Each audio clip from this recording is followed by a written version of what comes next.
Hey, happy day, Joe Biden. If he ever does something meaningful, I've decided that I will toast him with a drink of whiskey. A double.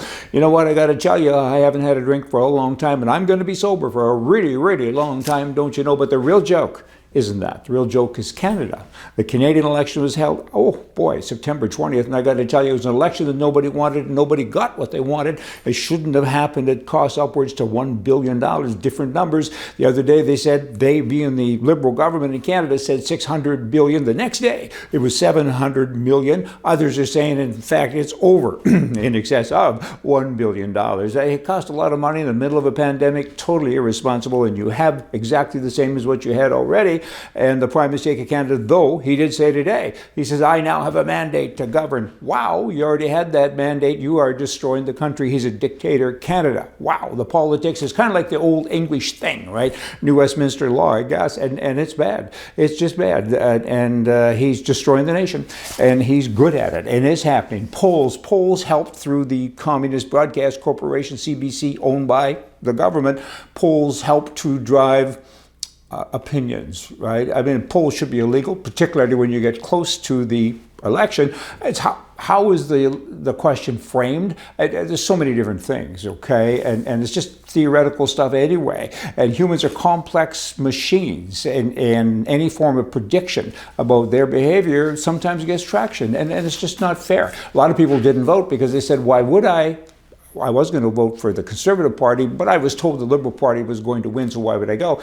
I want to go to a restaurant tonight. Oh, somebody told me there's a long lineup. I won't go. When in fact, there wasn't a lineup. They just didn't want you there sitting at the next table beside them. Did you get it? Throughout the whole campaign in Canada, this O'Toole, he's a Conservative apparently. He should be in, I don't know what, some kind of stupid prison, maybe, if there is such a place for stupid people, because he goes on to say, we are not your father's Conservative Party anymore. The party must change its name, because it's not conservative. It's just wrong. It's an insult to capitalism. It's an insult to Canadians generally, and Toole and the board members of the party are an embarrassment to Canadians, and they're a disgrace. They truly are. This guy, throughout the election, if the Prime Minister of Canada said, I'm going to give $1 to somebody, he would jump up, O'Toole, and say, two. It's like an auction sale. It's just non-ending. His priority has been to build a conservative movement where every Canadian can feel at home, all in one tent. Well, firstly, that's impractical. It's not even possible, because we're different. That's spoken like a true communist. We're all exactly the same, except me. I get a bigger paycheck than you. It's just wrong. Everything about it is wrong. You know, a month into his tenure, O'Toole changed the party logo. Right? They had a great logo. It had movement to it, and I thought it was kind of neat. And he came in with his old dull thing, I guess, again, to kind of personify his being, right? Boring, no imagination, and it's just kind of part of the whole thing. So that's it for the election. Canada is doomed. The only way they can get undoomed is to have a big shakeup. And Alberta, the West, needs to separate. People in the West hadn't even finished voting yet, and they already knew who won the election. It was already being announced. It's just, wow, bad stuff. Drives me crazy. And they need to separate the West. And so for that to happen, you need somebody, a province with lots of anger, to start the process. And that would be Alberta. They're mad. And they give 20, maybe $30 billion a year to Ottawa, and they're treated badly, and nobody cares about them. Even in the election, the leaders didn't even campaign there, I don't think. And so they need to separate, and the Wild Rose Independence Party in Alberta, they're on this. Other people are as well. I hope it happens. It'll wake everybody up, maybe. Another couple of things about Canada. The Congress, get this wordage, the Congress of Aboriginal Peoples is filing a complaint against the Canadian government because they want to be treated better or something else.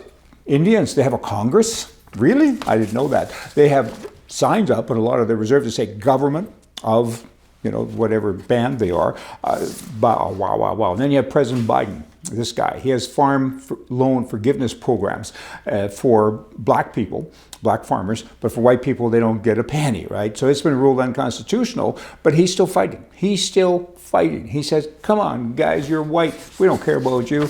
Bad. You know what? Let's end this on a happier note. I just bought a new horse. It's a Palomino. Have a look at this horse. I mean, you just think I'm horsing around all the time. I try to have some fun. Occasionally, all this politics stuff, my head starts to burst, and I got to go out and have a little bit of fun. And you all have your own fun. And remember, politically, right is right, left is wrong. Canada, Biden, the U.S., at least the U.S. has a constitution to kind of every stupid thing that Biden says the constitution can fix it.